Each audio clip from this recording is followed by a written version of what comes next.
अस्सलाम वालेकुम। मेरा नाम है अदीबा और आज मैं आपको वेलकम करती हूँ अपने किचन में। आज मैं आपको बताऊंगी अगर आपके घर अचानक से कोई मेहमान आ जाए तो आपने उसको कैसे डील करना है। बिस्किट तो आपके घर में होते ही होते हैं, लेकिन आपने अचानक से कोई चीज़ घर पे बनानी हो, फ्राई करनी हो, तो उसको आपने कैसे डील करना है और क्या बनाना है। ये ऐसी रेसिपी हैं जो क्विक भी होती हैं और उसके साथ साथ ईजी भी बहुत है और आपके घर में हर चीज़ मौजूद होती है। उसके लिए आपको चाहिए चीनी, अंडे, सूजी और दूध। ये चार चीज़ें आपकी डिश को कंप्लीट कर देंगी। इसके दो स्टेप हैं। पहला स्टेप हमारा ये है कि इसको हम मिक्स कैसे करेंगे। सेकंड स्टेप मैं आपको बाद में बताऊंगी। सबसे पहले हम सूजी 1 कप लेंगे और उसको मिक्स करेंगे। हम वैसे 2 कप आप ले सकते हैं, उसके साथ आप 2 अंडे मिक्स करेंगे, लेकिन मैं 1 अंडा और 1 कप इसलिए ले रही हूँ कि आजकल हमारे घर बिल्कुल कोई मेहमान नहीं आ रहे और इस वजह से हमें ज़रूरत ज़्यादा नहीं है। हमारे घर में इतने मेंबर्स भी नहीं है, हम सिर्फ 3 मेंबर्स हैं, इसलिए हमारे लिए ये काफ़ी है, नहीं तो सारा वेस्ट होगा। मैं 1 कप सूजी ऐड करती हूँ। 1 कप सूजी ऐड की, उसमें मैंने शुगर ऐड करती हूँ। आप अगर आपका टेस्ट ऐसा है कि आप ज़्यादा शुगर पसंद करते हैं तो आप ज़्यादा ऐड कर सकते हैं, लेकिन हमारे घर में चूंकि इतनी ज़्यादा शुगर यूज़ नहीं होती और हम लोग पसंद नहीं करते, इसलिए मैं शुगर कम ऐड करूँगी। शुगर में यहाँ पे 2 स्पून इनफ है हमारे लिए। आप अगर इसको ज़्यादा मीठा करना चाहते हैं तो आप इसमें 3 स्पून भी ऐड कर सकते हैं। इसके साथ हम 1 अंडा जो हम लोग लेंगे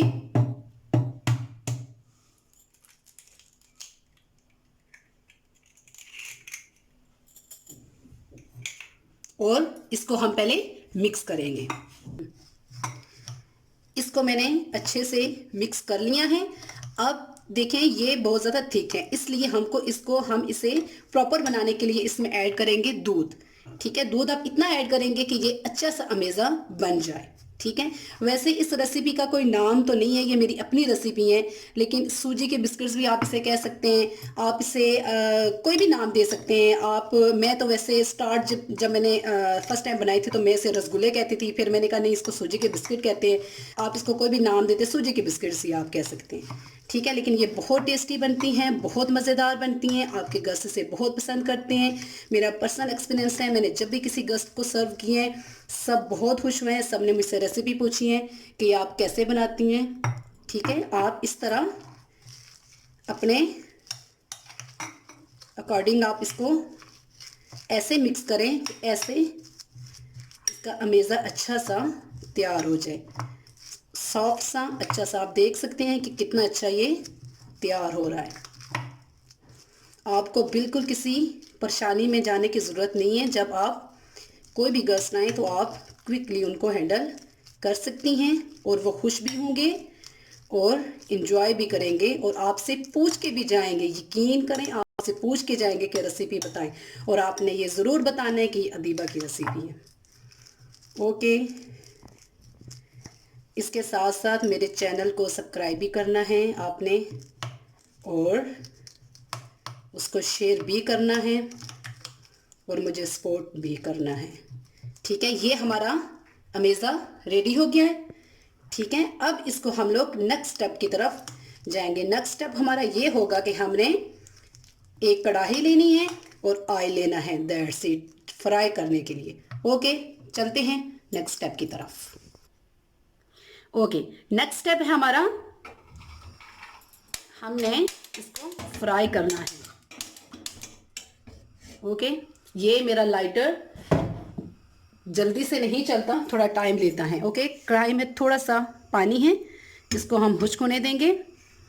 जब तक ये खुश्क होता हम ऑयल निकालते हैं। आप कोई भी अपना ऑयल, कुकिंग ऑयल जो यूज़ करते हैं उसको यूज़ कर लें। मैं डालडा कुकिंग ऑयल यूज़ करती हूँ, मेरा फेवरेट है, इससे टेस्ट बहुत अच्छा बनता है। और हमारी कढ़ाई रेडी हो चुकी है। अब इसमें हम ऑयल इंटर करते हैं। ऑयल भी आपको इतना ज़्यादा नहीं चाहिए हो, बस जिसमें आपके फ्राई इजीली हो जाए। और एक बात हमेशा याद रखें कि बहुत ज़्यादा किसी भी चीज़ को यूज़ करने से वो रेसिपी ज़्यादा अच्छी नहीं बनती। आप हर चीज़ को एक मियाना रवि से यूज़ करें। इतने ऑयल, हमारे लिए इतना ऑयल काफ़ी है। अब इसमें हम लोग ये थोड़ा सा गर्म हो जाए और हम इसको चेक कर लेंगे। इसकी हीट आपने मीडियम रखनी है, बहुत ज़्यादा हाई भी नहीं रखनी, बहुत ज़्यादा लो भी नहीं रखनी। ओके, सबसे पहले हम चेक करेंगे कि ऑयल हमारा गर्म हो चुका है कि नहीं, थोड़ा सा। और ये ऑयल हमारा बहुत अच्छा गर्म हो चुका है, इसको हम पहले चेक करेंगे। ऑयल हमारा फ्राइंग के लिए गर्म हो चुका है। चल ओके, ऑयल हमारा रेडी हो चुका है, ये निकाल लेंगे हम। और अब हम बाकी के बिस्किट्स हीट हम ज़रा सी कम कर लेंगे, क्योंकि ऑयल अच्छा गर्म हो चुका है तो अंदर से बिस्किट्स कच्चे ना रह जाए। ठीक है, मैं इतनी बॉल्स इसकी लूँगी। आप चाहें तो इसे बड़ी भी बना सकते हैं, छोटी भी बना सकते हैं, लेकिन इतनी अच्छी लगती हैं प्लेट में सर्व करते हुए। ठीक है,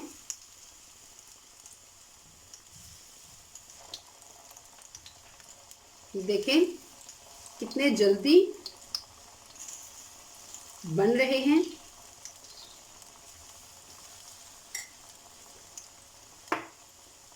साथ में ही इसको हम लोग पलट लेंगे और हीट को थोड़ा सा कम करेंगे कि ये अंदर से कच्चे ना रह जाए। आप कोई भी शेप इनको दे सकती हैं और बहुत अच्छे से इनको आप सर्व कर सकती हैं और मेहमानों को सर्व करके आप भी खुश और मेहमान भी खुश। ये हमारे फ्राई हो चुके हैं। अब इनको हम वन बाय वन निकाल लेंगे। एक बात हमेशा याद रखनी है आपने, आप मेरी रेसिपी को फॉलो करेंगे तो कभी भी बहुत ज़्यादा मोटे या बहुत ज़्यादा थिक आपने नहीं बनाने, क्योंकि उससे अंदर से ये कच्चे रह जाते हैं। और आपने हीट भी बहुत ज़्यादा हाई नहीं करनी, उससे भी सूजी अंदर से कच्ची रह जाती हैं। ठीक है, आप देख सकते हैं कि ये कितने क्रिस्पी और कितने टेस्टी बने। ये देखें अंदर से कितने क्रिस्पी और कितने टेस्टी हैं। और आप इनको खाएं और एंजॉय करें चाय के साथ, शाम की चाय के साथ। अपने बच्चों को लंच के लिए आप दे सकते हैं। अपने बच्चों को इस टाइम पे जब बच्चे घर पे हैं, बहुत ज़्यादा तंग करते हैं कि हमें कोई ना कोई चीज़ खाने के लिए चाहिए, तो बाहर की चीज़ों से ज़्यादा बेस्ट है कि आप घर में चीज़ें बना के बच्चों को खिलाएं। मेरी वीडियो को लाइक ज़रूर करें, सब्सक्राइब ज़रूर करें और मुझे फॉलो करें। Thank you so much. हाजिर होते हैं नेक्स्ट किसी अच्छी सी रेसिपी के साथ। अल्लाह हाफिज़।